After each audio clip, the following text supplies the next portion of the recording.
어려운 일 당할 때 나의 믿음 적으나 의지하는 내 주를 더욱 의지합니다.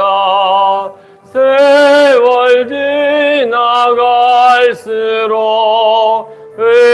의지할 것뿐이세. 무슨 일을 당해도 예수 의지합니다. 성령께서 내 마음 밝게 비춰주시니 인도하심 따라서 주만 의지합니다. 세월 지나갈수록 의지할 것뿐이세. 무슨 일을 당해도 예수 의지합니다. 밝을 때의 노래와 어두울 때의 기도로 위태할 때 도움을 주께 간구합니다. 세월 지나갈수록 의지할 것뿐이세. 무슨 일을 당해도 예수 의지합니다. 생명 있을 동안에 예수 의지합니다. 천국 올라가도록 의지할 것뿐이세. 세월 지나갈수록 의지할 것뿐이세. 무슨 일을 당해도 예수 의지합니다. 아멘. 539장 나가겠습니다.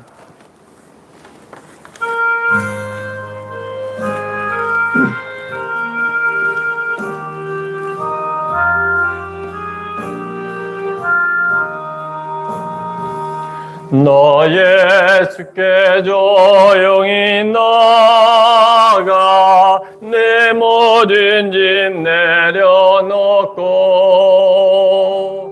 주 십자가 사랑을 믿어 제사함을 너받으라. 주 예수께 조용히 나가 내 마음을 쏟아놓으라. 늘은 미리 보시는 주니 그 은혜를 베푸시리. 주 예수의 은혜를 입어 내 슬픔이 없어지리. 내 이웃을 늘 사랑하여 너 받은 것 거저주라. 주 예수께 조용히 나가 내 마음을 쏟아놓으라. 늘은 미리 보시는 주니 그 은혜를 베푸시리. 주 예수를 친구로 삼아 늘 내 옆에 모시어라. 그 영원한 생명샘물에 내 마른 목 죽이어라. 주 예수께 조용히 나가 내 마음을 쏟아놓으라. 늘은 미리 보시는 주님 그 은혜를 베푸시리. 늦은 인과 사귀어 살면 새 생명이 넘치리라. 주 예수를 찾는 이 앞에 참 밝은 빛 비추어라. 주 예수께 조용히 나가 내 마음을 쏟아놓으라. 늘은 미리 보시는 주님 그 은혜를 베푸시리.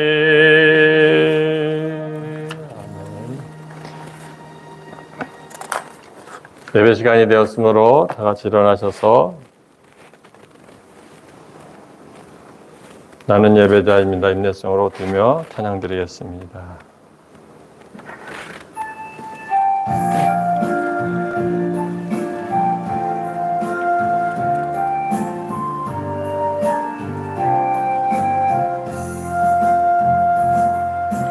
나는 하나님을 예배하는 예배자입니다. 내가 서 있는 곳 어디서나 하나님을 예배합니다. 내 영혼 거룩한 은혜를 향하여 내 마음 완전한 하나님 향하여 이곳에서 바로 이 시간 하나님을 예배합니다.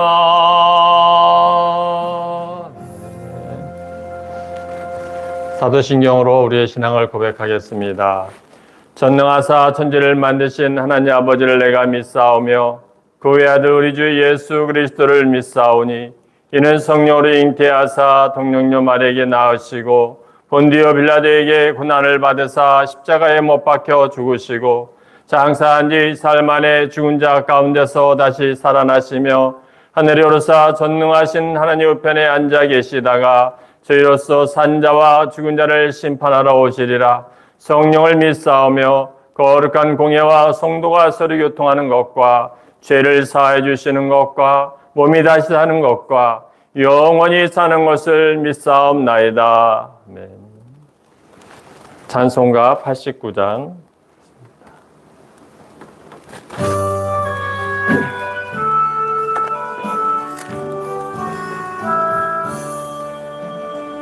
자론의 꽃 예수 나의 마음에 거룩하고 아름답게 피소서. 내 생명의 참 사랑의 향기로 가운데마다 풍겨나게 하소서. 예수 샤론의 꽃 나의 맘의 사랑으로 피소서. 샤론의 꽃 예수 이 세상에서 어느 꽃과 비교할 수 있으랴. 나의 내 삶의 안결같은 은혜와 사랑으로 가득하게 하소서. 예수 샤론의 꽃 나의 맘의 사랑으로 비소서.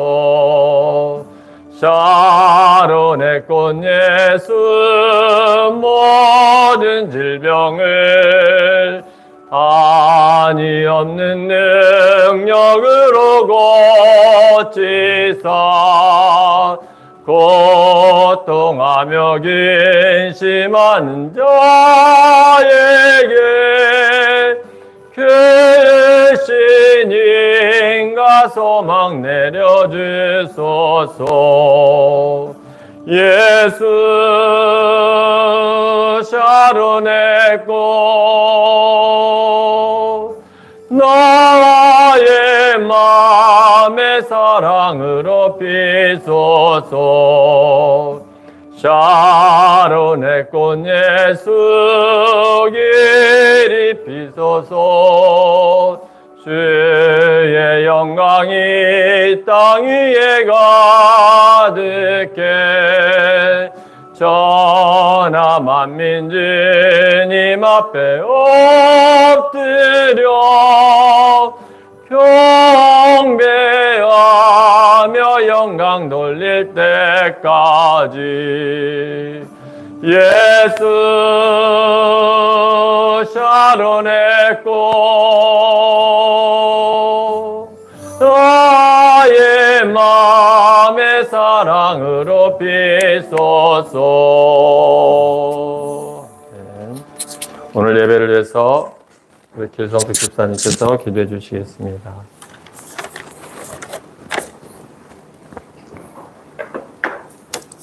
주께서 생명의 길을 내게 보이셨으니 주 앞에서 내게 기쁨이 충만하게 하시리로다. 아멘.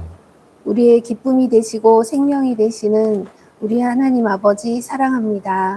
아멘. 주님을 찬양합니다. 아멘. 한 주간 동안 우리를 지켜주시고 함께해 주신 은혜를 감사드립니다. 아멘. 항상 깨어서 주님의 뜻을 따라 믿음으로 살고 싶지만 그렇지 못했음을 고백합니다. 아버지.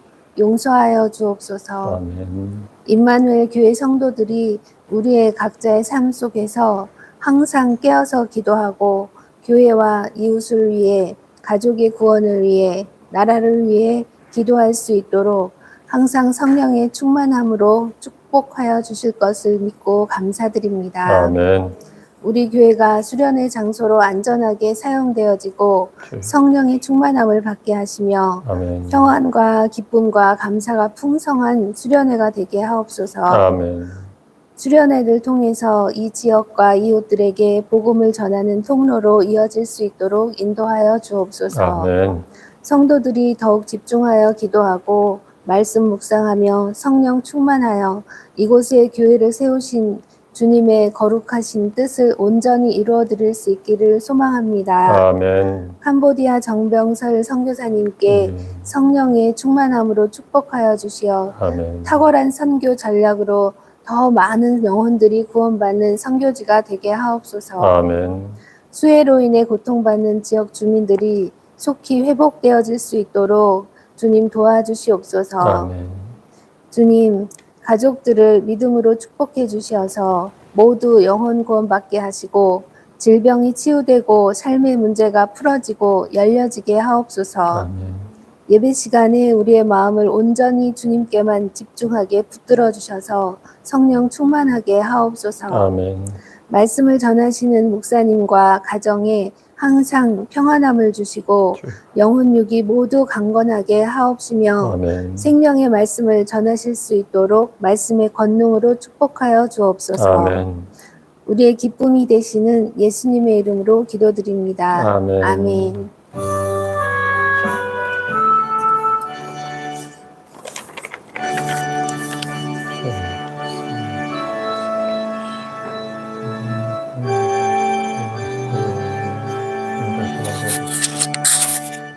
우리 하나님의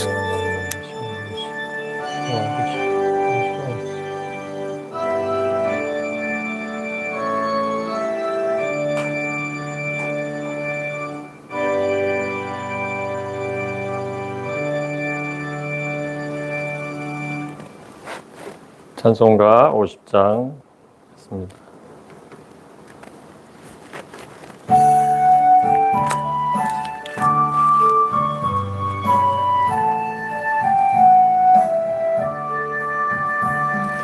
내게 있는 모든 것을 아낌없이 드리네. 사랑하고 의지하며 주만 따라 살리라. 주께 드리네, 주께 드리네. 사랑하는 구주 앞에 모두 드리네. 내게 있는 모든 것을 겸손하게 드리네. 세상 욕심 멀리하니 나를 받아주소서. 주께 드리네, 주께 드리네. 사랑하는 구주 앞에 모두 드리네. 내게 있는 모든 것을 주를 위해 드리네. 주의 성령 충만하게 내게 내려주소서. 주께 드리네, 주께 드리네. 사랑하는 구주 앞에 모두 드리네.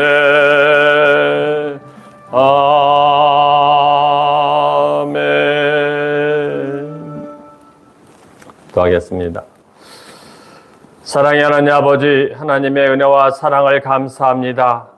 한 주간 동안에도 부족하고 연약한 우리들을 지켜주시다가 오늘도 주님의 귀한 예배 초소로 우리를 불러주심을 감사합니다. 아버지 하나님, 온전히 우리가 주님 전에 나올 때 빈손으로 나오지 아니하고 우리가 마음과 정성을 다해 주님 앞에 귀한 예물을 드립니다. 드리는 손길이 하나님의 복의 복을 더하여 주시고 저들의 가정에 축복하여 주셔서 늘 차고 넘치는 복을 더하여 주시기를 간절히 빌고 원합니다. 환난의 시대에 하나님 우리가 환난을 극복하게 하여 주시고 참으로 믿음으로 승리해 나가는 귀한 믿음의 가족들이 되게 하여 주시며 하나님 중심에 거하는 귀한 복된 가정들이 되어지도록 하나님 저들의 가정을 축복하여 주옵소서. 하나님 또한 감사한 것은 이 재단을 위하여 하나님 또한 소금으로 아버지 보내온 아버지 손길이 있습니다. 하나님 그 가정을 축복하여 주시고 또 이곳에 하나님의 또한 쌀 한 가마니를 헌납한 귀한 가정이 있사오니 하나님께 그 가정을 또한 축복하여 주셔서 늘 하나님의 은혜 안에 거하는 귀한 가정들 되어지도록 주님 축복하여 주옵소서. 더 나아가 우리는 이 재단을 통하여서 받은 만큼 베풀며 섬기며 살아가는 귀한 이 재단이 되어주기를 소망합니다. 또 아버지 이 주간에 드려지는 예물을 통하여 아버지 이번 수혜를 통하여 많은 이재민들이 발생했사온데 하나님 우리가 작은 성성을 모아서 주님 앞에 이번 이 아버지 헌금을 드리려고 합니다. 하나님 이 수제의 도움을 통해서 우리가 드리는 건 비록 작지만 함께 연합하여 많은 이들에게 힘을 실어줄 수 있는 아버지 하나님 이 그때 우리 국민이 될 수 있도록 위로하여 주시고 슬픔 속에 있는 저들을 하나님 위로하여 주옵소서. 나가 우리 믿는 우리의 귀한 우리 임마누엘 성도들이 더욱더 하나님 은혜 안에 장중에 거하게 하여 주시고 늘 주님의 은혜를 누리며 살아가는 귀한 복된 가정들 되도록 축복하여 주옵소서. 감사드리며 우리 주 예수 그리스도의 이름으로 축복하며 감사하며 기도드립니다. 아멘. 교회 소식을 전하겠습니다. 박윤경 성도님이 몸이 감기가 많이 심한 것 같아요. 우리가 감기 조심들 하시고 요즘 여기에 습도도 심하고 그러다 보니까 요즘 감기가 코로나 감기랍니다. 똑같아요. 목도 아프고 저도 아파 보니까 가래도 많이 나오고 근데 코로나 같은 그거는 아닌데 이제 명칭을 코로나 감기라고 하는 것 같습니다. 그래서 몸 관리를 잘해 주시면 감사하겠습니다. 하나님 중심, 성경 중심, 예배 중심, 기도의 중심의 삶을 사는 우리 임마누엘 성도님 되기를 부탁드리겠습니다. 7월, 8월은 우리 교회 수련의 장소로 안전하게 사용하고 이곳에서 성령의 바람이 불기를 우리 집사님 기도처럼 이 재단에서 학생들이나 청년들이 와서 비전의 꿈을 심어갈 수 있는 곳이 될 수 있게 해달라고, 또 이곳에서 이 예배를 통해서 이 지역 주민들에게 이 임마누엘 교회가 이런 교회였구나 하는 것을 인식되고 알려짐으로 말미암아 우리가 이제 복음의 씨앗을 하나씩 뿌릴 수 있는 이런 역할을 할 수 있기를 부탁드리겠습니다. 우리 예배 초소를 위해서 많은 기도를 부탁드리겠습니다. 영적 성전과 수련의 장소를 위해서 기도해 주시면 고맙겠습니다. 그 다음에 주방 공사가 이제 한 마무리가 많이 됐습니다. 그래서 오늘부터는 요 군내 식당에서, 교회 식당에서 식사를 한번 해볼까 합니다. 그래서 하는 거니까 좀 같이 참석도 해주시고 보면서 기도도 더 많이 해주시면 감사하겠습니다. 그 예배 식사는 그래서 그 군내 식당에서 식사를 하겠습니다. 아까 기도했듯이 우리 교회에다가 소금 5마를 보내오셨습니다. 이제 우리 지인 되시는 분들인데, 그래서 이 교회를 위해서 써달라고 해서 소금 5마를 보내와서 이제 우리 겨울에 한 몇 년은 소금 염려 없이 쓸 수 있을 것 같습니다. 그래서 감사하고, 또 해상리에 계시는 아시는 분이 매년 이제 약간 이제 묵은 쌀은 묵은 쌀이에요. 그래도 먹는 데 지장이 없습니다. 그래서 작년에도 한 가마니 보내주셨는데 올해도 한 가마니를 또 이번 주에 갖다 놓고 가셨어요. 그래서 너무너무 감사하고, 그래서 늘 그렇게 베풀어 주신 그런 분들을 위해서 우리가 또 같이 기도하고, 또 그 쌀로 때로는 밥을 해 먹어봐서 먹을만 하다 싶으면 그걸로 되도록이면 밥을 먹겠습니다. 그러고 이제 아니다 싶으면 이제 행사 때 무슨 떡을 쓴다든지 할 수 있게끔 해서 하겠습니다. 그래서 같이 기도해 주시면 감사하겠습니다. 우리 캄보디아 협력 선교지 지금 8월 22일 날 이제 선교사님이 잠깐 가정 문제로 잠깐 나오는데요. 그렇지 않아도 여기 안부 궁금해서 전화가 왔었습니다. 요 주간에서 혹시 산사태 없었느냐 물어보느라고. 기도 많이 해주시면 감사하겠습니다. 그래서 우리 캄보디아 선교 사역은 참으로 뜻이 있게 지금 잘 하고 있어요. 그래서 너무 보람이 있는 선교사님이기 때문에 저는 너무 자랑스럽습니다. 그래서 우리 딱 보면은 김성환 씨랑 이미지가 비슷해요. 그래서 제가 작은 거인이라고 표현하거든요. 근데 너무 저같이 키 큰 사람보다는 키 작은 사람이 오히려 실속이 더 있고 그래요. 그래서 제가 보면은 그런 분들 보면 존경스럽고 그렇습니다. 그래서 기도 많이 해주시면 감사하겠습니다. 시편 23편 1절 2절 말씀 우리 다 같이 한번 읽겠습니다. 여호와는 나의 목자시니 내게 부족함이 없으리로다. 그가 나를 푸른 풀밭에 누이시며 실만한 물가로 인도하시는 도다. 네. 하루에 한 번씩은 이 말씀을 묵상하시면서 하나님이 나에게 내 삶을 어떻게 인도해 주시고 있나를 한번 이렇게 하면 좋을 것 같습니다. 그래서 막연하게 그냥 하루의 삶을 살지 마시고 매 순간순간, 저도 요즘은 기도하니 하나님 힘 주세요. 진짜 하나님 우리에게 힘 주시지 않으면 저는 쓰러져요. 요즘은 하루의 삶이 너무 막 그냥 아침에 일어나면은 기도 시작하고 막 해서 끝나고 나면 계속 일이 이제 시작해서 거의 6시까지 막 일을 해요. 그렇게 일을 하다 보니까 이제 체력이 하고, 근데 저는 이제 우리 집사람 앞에서 이제 주름을 못 잡습니다. 우리 집사람이 이제 일반 건강한 사람도 아닌데도 너무 그러다 보니까 그래도 하나님 앞에 이제 기도하는 게 하나님 힘주세요 하고 해서 그 하나님의 은혜로 지금 열심히 잘하고 있습니다. 그래서 좀 이따 이제 이렇게 보면 흔적도 좀씩 남아 있으니까 보시고 기도 많이 해주시면 감사하겠습니다. 찬송가 336장.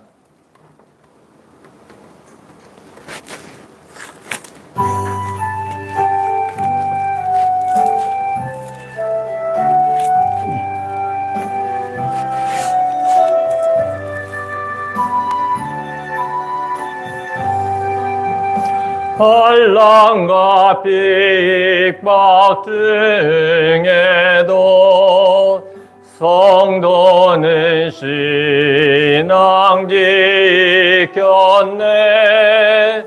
이 신앙 생각할 때에 기쁨이 충만하도다. 성도의 신앙 따 따라서 죽도록 증성하겠네. 옥중에 매인 성도나 양심은 자유 얻었네. 우리도 고난 받으면 죽어도 영광 되도다. 성도의 신앙 따라서 죽도록 증성하겠네. 성도의 신앙 본받아 원수도 사랑하겠네. 인자한 언어의 행실로 이 신앙 전파하리라. 성도의 신앙 따라서 죽도록 증성하겠네.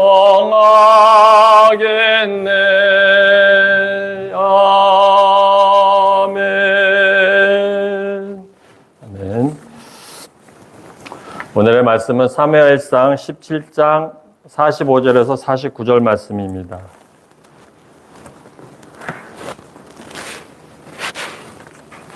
구약성경 437쪽에 있습니다.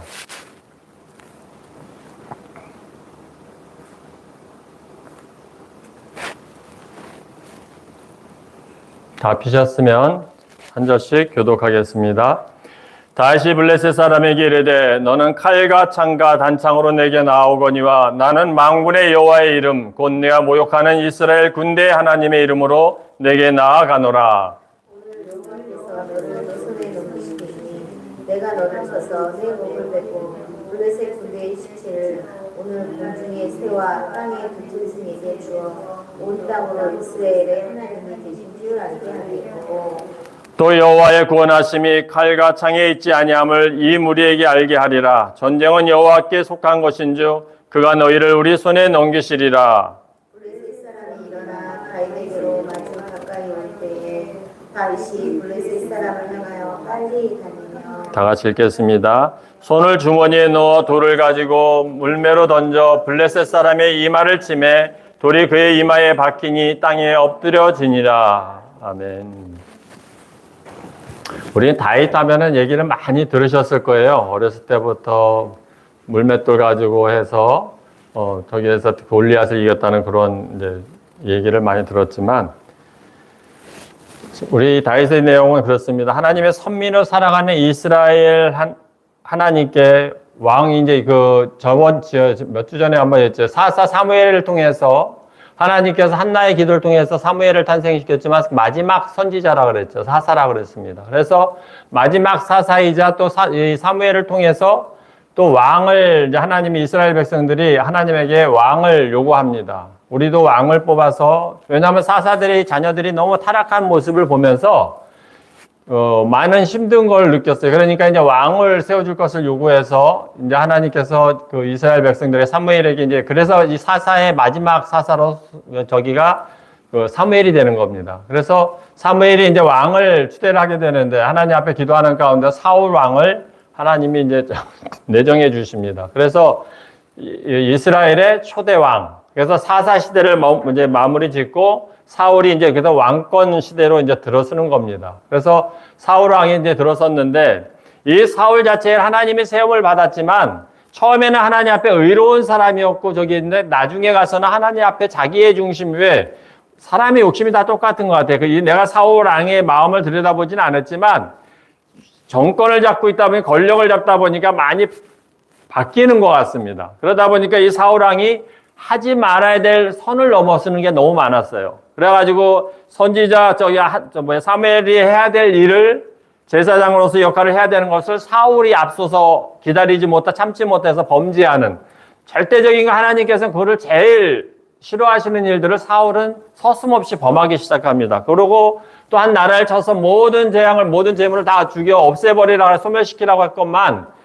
욕심이 생겨서 소와 양 모든 거 좋은 것을 갖다가 버리지 아니하고 하나님 말씀에 순종하지 않는 그 사울을 보면서 하나님께서 왕으로서의 자격이 없음을 알고 내치실 준비를 하시면 사울을 버리셨습니다. 그래서 16장 1절에 보면은 사무엘상 16장 1절 여기 조금 넘겨보면 나오걸라. 16장 1절 한번 보실까요? 16장 1절에 보면은 여호와께서 사무엘에게 이르시되 내가 이미 사울을 버려 이스라엘 왕이 되지 못하게 하였거늘. 사울을 이미 버리신 겁니다. 그래서 하나님께서 버리심으로 사울에게 왕에게 뭐 어떠한 증세가 오냐면 악령이 씌워지게 됩니다. 악령이 씌워지는 건 하나님께서 또 역할을 하시는 건데 사울에게 악령을 줌으로써 사울이 그 삶을 뭐 악령이 그 안에 많은 것이 있겠죠. 그 속에서 타락한 모습, 악한 모습도 보이겠지만 그러면서 또 웃긴 거는 많은 그 선지자들이 그 안에 있는 관료들이 얘기를 해서 좋은 하프 이 음을 치면은 그 악령이 나간다니까 바울이 마침 다윗이 이걸 잘 쳤던 것 같아요. 그래서 다윗을 불러서 그걸 쳐주니까 악령이 떠나고 하는 그런 역할을 보면서 다윗이 점차적으로 자꾸 사울 왕 옆에 있게끔 하나님의 섭리가 이루어지는 과정입니다.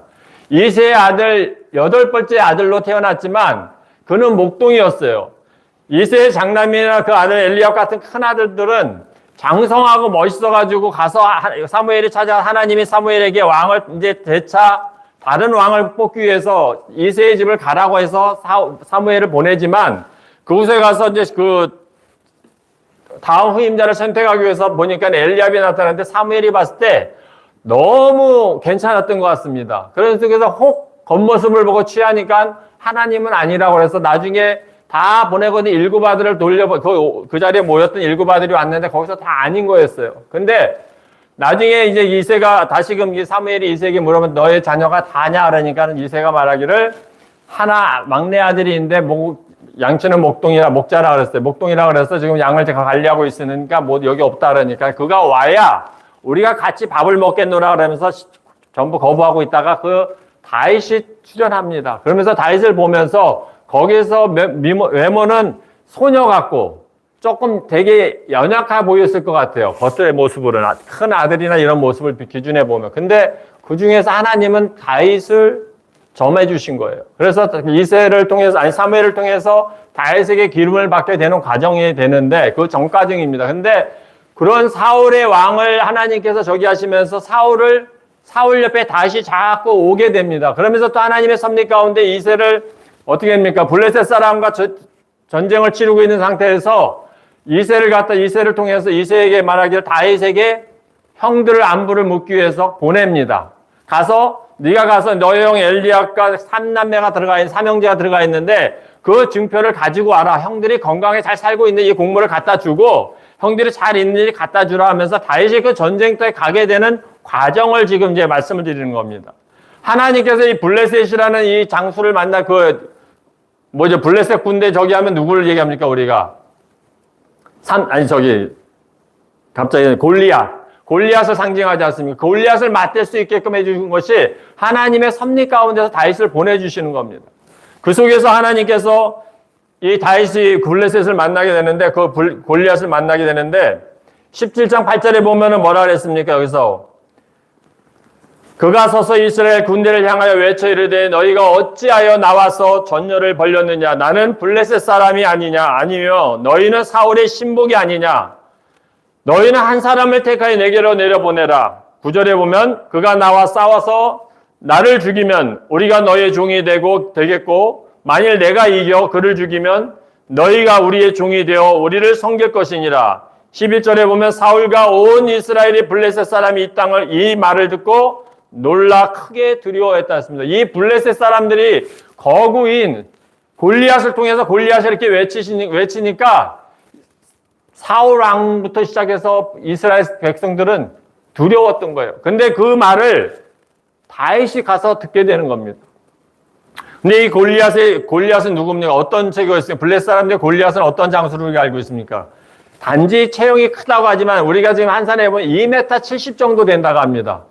지금의 2m 70이라면 아주 거구죠. 근데 그때 당시에 2m 70 정도의 큰 사람이 많았다고 했었어요. 당시에. 근데 노아의 방주 시절 전에는 우리의 일반적인 사람보다는 되게 큰 사람이, 짐승같이 큰 사람이 많았다 그랬습니다. 그런데 노아 방주 시대 이후에도 많이 죽었지만 이 골리앗이 이 장수가 2m 70 정도면 얼마나 크겠어요. 제가 지금 1m 70, 이제 키가 줄어서 한 78 정도 될 것 같아요. 그 전에 1m 80이라 그랬는데 78 정도인데 제보다 1m가 더 크다고 생각하시면 될 것 같아요. 그 정도의 크기고, 근데 또 그가 입었던 옷은 투구니 모든 철갑으로 다, 블레셋에서 이 철기 문화가 발달됐다고 합니다. 근데 이 철기를 다 뒤집어 썼는데 그 키로가 한 70kg 된답니다. 그러면 지금 제가 74kg인데 제 무게의 옷을 입고 있었던 거예요. 그 골리앗이라는 장수는. 그러면 우리가 이렇게 봤을 때만 해도 2m 70이면은, 그러고 그 정도의 옷을 입었다면 호리호리한 게 아니라 상당히 거대한 장수의 모습이었을 거라 같아요. 그럼 얼마나 두렵겠습니까? 나는 이 모습인데 나의 2배 정도 되는 사람이 그 앞에 서 있으니까 진짜 두려웠을 겁니다. 그러니까 이스라엘 백성들이 다 무서워하고 떨고 있었던 거예요. 그 다윗이 그 소리를 들으면서, 근데 더군다나 투구를 쓰고 여기 그림상으로 보면 그가 보여주는 부분은 딱 요만큼만 살이 보이는 거지, 나머지는 어떤 것을 뭐 해도 창으로 찔러 칼로 찌어도 들어갈 곳이 없는 거였어요. 그죠? 그런 상황에서 다윗이 그곳에 방문하면서 뭐라 그랬습니까? 다윗이 거기서 하나님을 멸시하는 소리를 듣게 되고 옆에 있는 사람들에게 상황을 물어봅니다. 26절 한번 볼까요? 17장 26절. 한번 읽어보세요. 17장 26절. 다윗이 곁에 서 있는 사람들에게 말하되 이 블레셋 사람을 죽여 이스라엘의 치욕을 제거하는 사람에게는 어떠한 대우를 하겠느냐. 이 할례 받지 않는 블레셋 사람의 누구에게 살아계신 하나님의 군대를 모욕하느냐. 네, 살아계신 하나님을 모욕하는 소리에 이 다윗이 분노하는 겁니다. 도대체 저 사람이 누구길래, 그거 여기에서 얘기하기를 26절에 보면 사람에게 이미 대우를 하는 게 어떠한 사람이, 저 블레셋에서 치욕을 제거하는 사람에게 어떠한 대우를 하겠느냐 하면서 그걸 물어보면서 도대체 누가 하나님의 군대를 모욕하느냐 하면서 이 다윗은 흥분을 가라앉히지 못했습니다. 그래서 어린 몸으로 나가서 얘기를 하니까 사울 왕조차도 아니라고 거부하고 네가 너의 몸으로는 저를 이길 수 없다고 자꾸 만류를 시킵니다. 사울은 이미 대면이 있었기 때문에 너는 도저히 나가서 싸울 장사가 아니라고 얘기를 하지만 다윗은 담대하게 얘기를 합니다. 그러니까 사울이 나중에 어떻게 합니까? 자기의 옷을 주지만 그것조차도 뿌리치고 나가는 겁니다. 나가는 가운데서 보면은 그 형 엘리압이 또 방해를 합니다. 아버지 이세의 말에 순종할 사람한테 나가 있는 엘리압, 그 둘째 아들은 아비나답, 셋째는 신마인데 그 엘리압이 다윗에 온 것을 그것을 보고서 말하는 거예요. 27절에 보면은, 여기 보면은 28절 한번 보겠습니다. 큰형 엘리압이 다윗의 사람들에게 하는 말을 들은지라 그가 다윗에게 노를 바라여 이르되 네가 어찌하여 이리로 내려왔느냐? 들에 있는 양들을 누구에게 맡겼느냐? 나는 내 교만함과 내 마음의 완악함을 아노니 네가 전쟁을 구경하러 왔도다 하면서 이 다윗을 야단치는 겁니다. 근데 엘리압의 입장에서는 조금은 그럴 수도, 왜? 이새가 사무엘이 왔을 때 자기들의 모습을 다 보면서 기름 부은 종으로 선택하려고 왔는데 어떻게 합니까? 아니요 다 저면서 나중에 막내 아들을 통해서 기름을 붓잖아요. 그럴 때 형의 입장에서는 되게 기분이, 말은 여기서 나오지만 기분이 좀 상했을 것 같아요. 그러면서 여기서 말하는 게 누구에게, 너는 양을 치는 목동인데 너 양들은 누구에게 맡기고 왔느냐? 이 전쟁 때 네가 뭐하러 왔느냐? 구경하러 왔느냐? 하면서 호통을 치는 겁니다. 네가 너 같은 게 무엇을 하겠다고 이곳에 왔느냐? 이 저 큰 거대한 장소를 네가 어떻게 이기겠다고 왔느냐 하면서 야단을 치는 모습입니다. 그러면서 다윗이 하고자 하는 일, 하나님 만군의 주 여호와 하나님 이를 망령되어 있는 그 골리앗을 다윗은 흥분해서 야단치려고 하는데 오히려 그를 막는 역할을 하는 게 누굽니까? 형 엘리압이었습니다. 다윗의 장애물을 가고자 다윗이 가서 골리앗과 싸워 맞닥뜨려 가려 하는 순간에 장애물을 역할하는 것이 엘리압이었습니다. 오늘 우리가 본문에 비춰주면은 어느 누구도 하나님을 바라보는 이가 없었어요. 여기 인물들 중에 하나님을 바라보고 하나님을 의지하는 사람들이 아무도 없었어요. 사울도 그렇고, 그죠? 엘리압도 그렇고, 여기 나와 있는 인물 중에서는 누가 한 사람이 하나님을 바라보고 있습니까? 다윗 하나였어요. 다윗은 단지 내 만군의 주 여호와 하나님의 군대를 모욕하는 자체가 너무너무 수치스럽고 자존심이 상했던 거예요.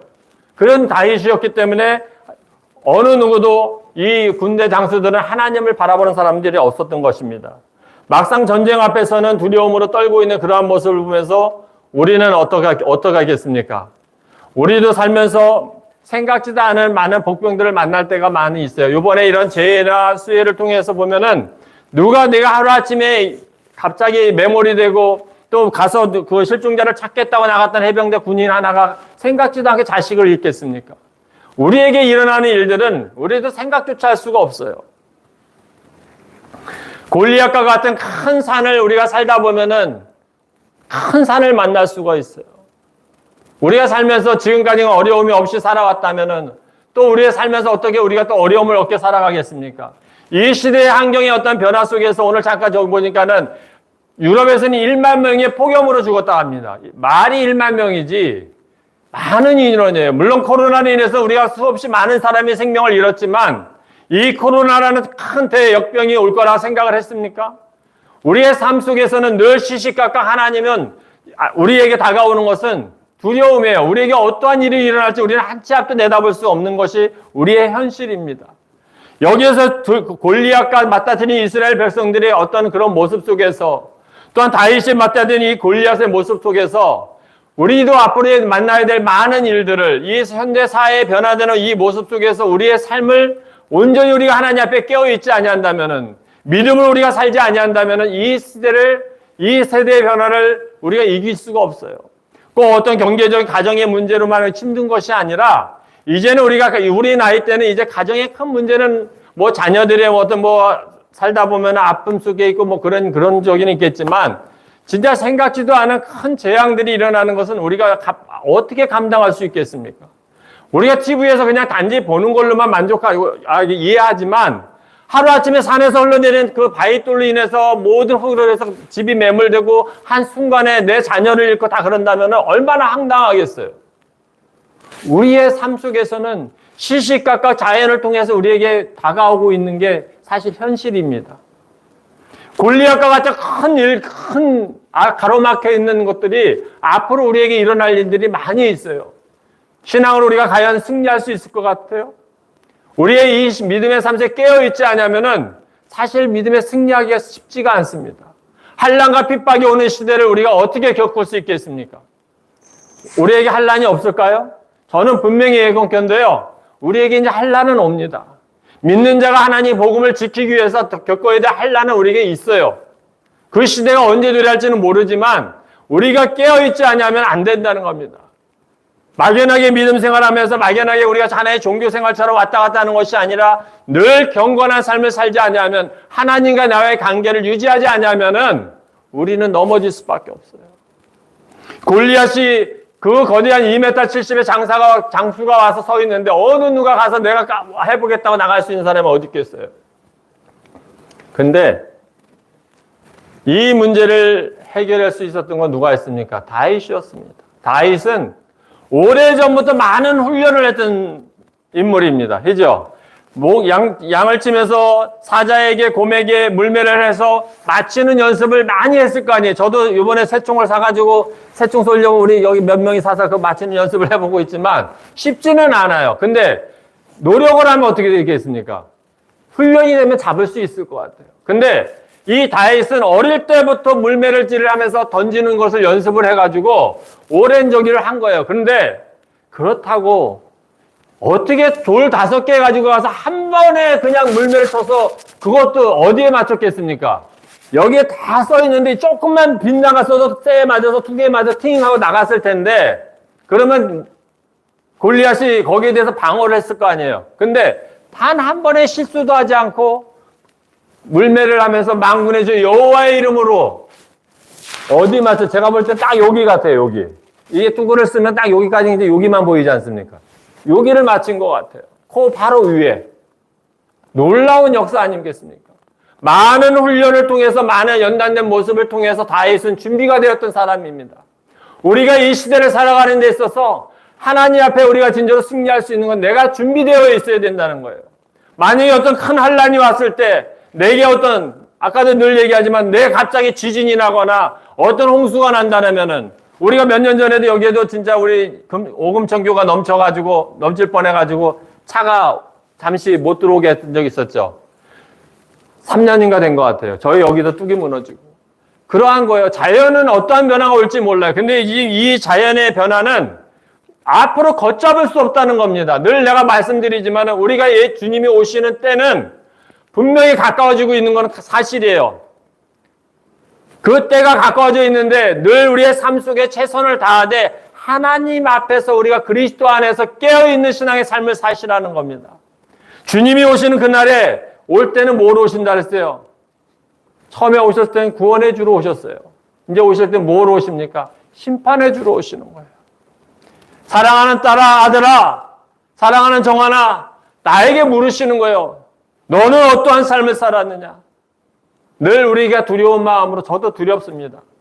제가 우리 이걸 건물을 지면서 하나님 앞에 기도하는 게 우리 집사람이랑 기도했던 그거예요. 하나님, 내가 하나님 앞에 서는 그날에 주님, 내가 주를 위해서 이렇게 살았어요 라고 말할 수 있는 입술만 되면 너무너무 감사할 것 같다고 고백을 해요. 그 말만 할 수 있기만 해도 얼마나 너무 감사할 것 같아요. 두렵습니다. 때로는 내가 이러면서 나의 유익과 나의 자랑이 되지 않을까 하는 겁도 있어요.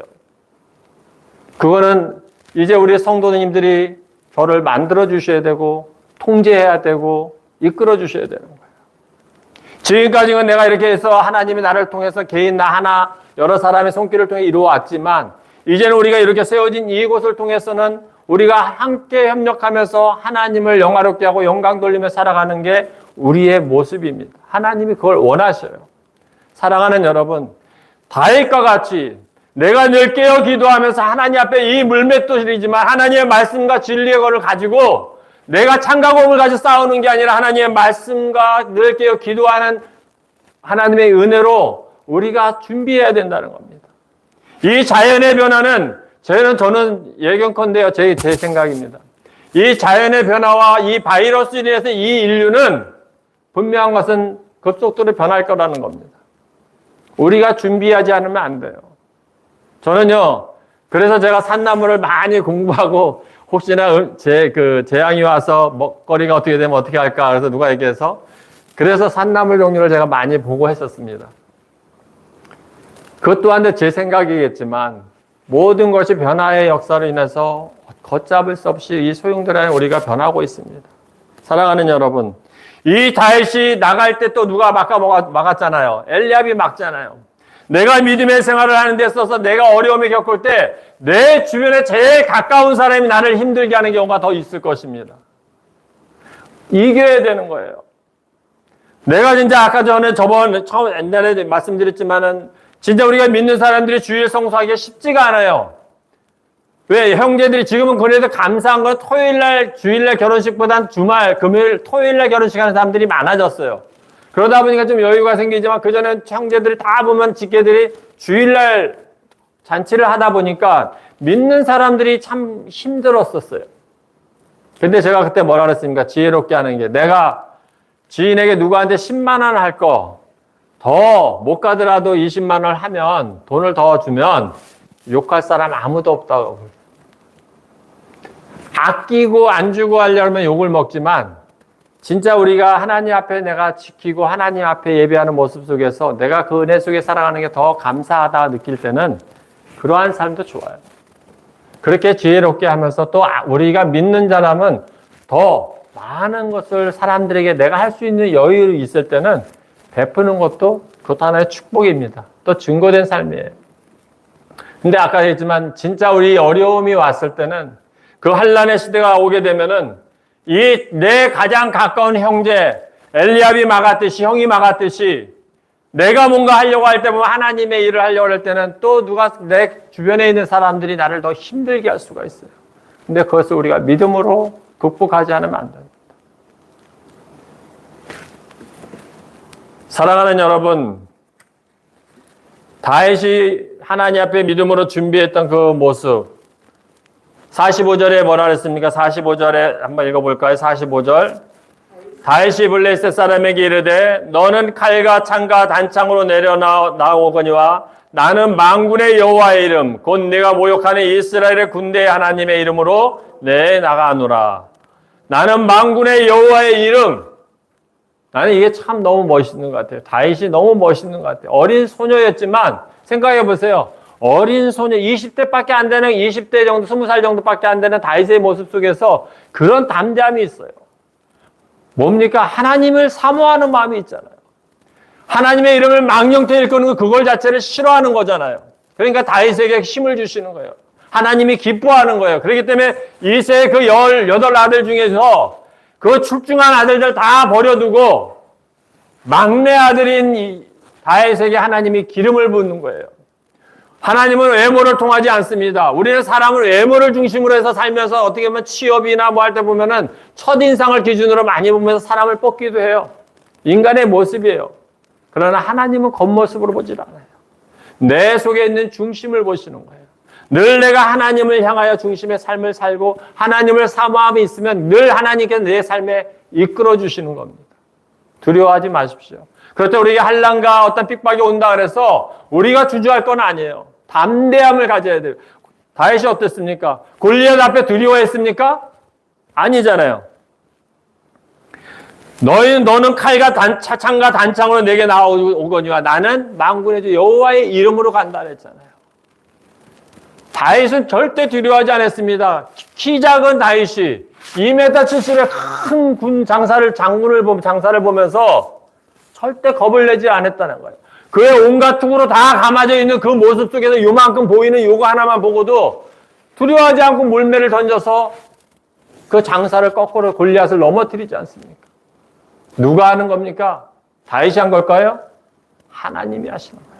다윗은 이미 준비된 자였고 하나님은 그를 통해서 쓰시는 겁니다. 왜? 이스라엘 백성을 사랑하셨기 때문에.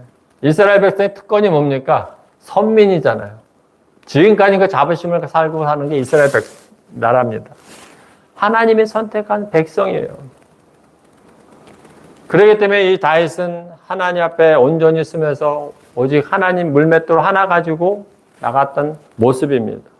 우리가 삶을 살아가는 데 있어서 진짜 하나님 말씀과 기도를 우리가 붙잡고 살지 않으면 우리는 넘어질 수밖에 없습니다. 사랑하는 우리 임마누엘 성도 여러분, 늘 하나님의 말씀을 묵상하며 살아가기를 주님의 이름으로 축원합니다. 대한민국 참으로 어려움을 겪고 있습니다. 이죠? 우리나라뿐만 아니라 전 세계가 기후 몸살로 살아가고 있다고 앞에도 말씀드렸습니다. 이런 일들이 나에게는 없다고 우리는 보장할 수 없어요.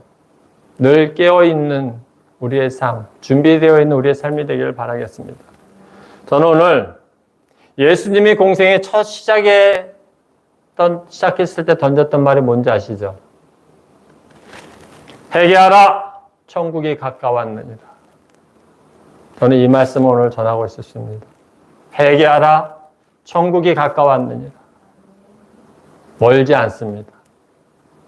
우리가 그렇다고 내가 모든 걸 늘 그러지만 포기하라는 게 아니라 이단들은 막 포기하라 그러지만 포기하는 게 아니라 하나님은 그러 원하지 않으세요.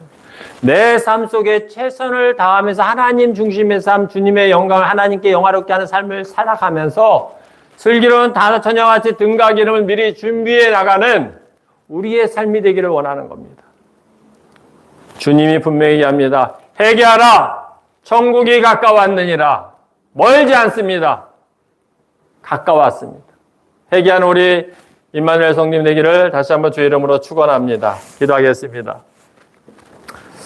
사랑의 하나님 아버지, 감사합니다. 오늘 다윗과 골리앗을 통해서 하나님 우리에게 주신 귀한 교훈을 깨닫습니다.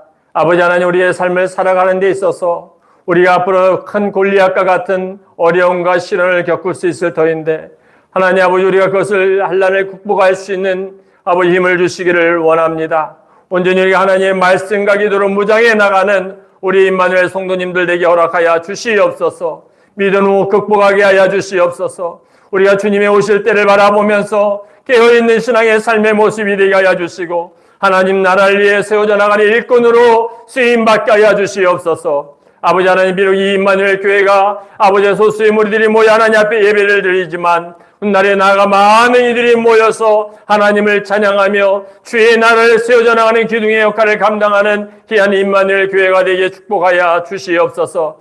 오늘 사랑하는 귀한 성도님들에게 하나님들 깨어 기도하게 하여 주시고 주님이 아버지의 공생의 때 첫 말씀하신 것 같이 회개하라 천국이 가까워졌느니라 하신 말씀에 귀 기울이게 하여 주시옵소서. 주님의 나를 기다리며 다시 오실 예수 그리스도를 바라보며 늘 믿음 안에 승리해 나가는 귀한 우리 성도님 되기를 간절히 기도합니다. 이제는 우리 주 예수 그리스도의 은혜와 하나님 아버지의 사랑하심과 성령님의 교통하심과 충만하심이 오늘 이 자리에 모여 주님의 십자가를 붙들고 살고자 하는 자녀들 위에와 이 나라와 이 민족 위에 영원토록 함께 있을지어다.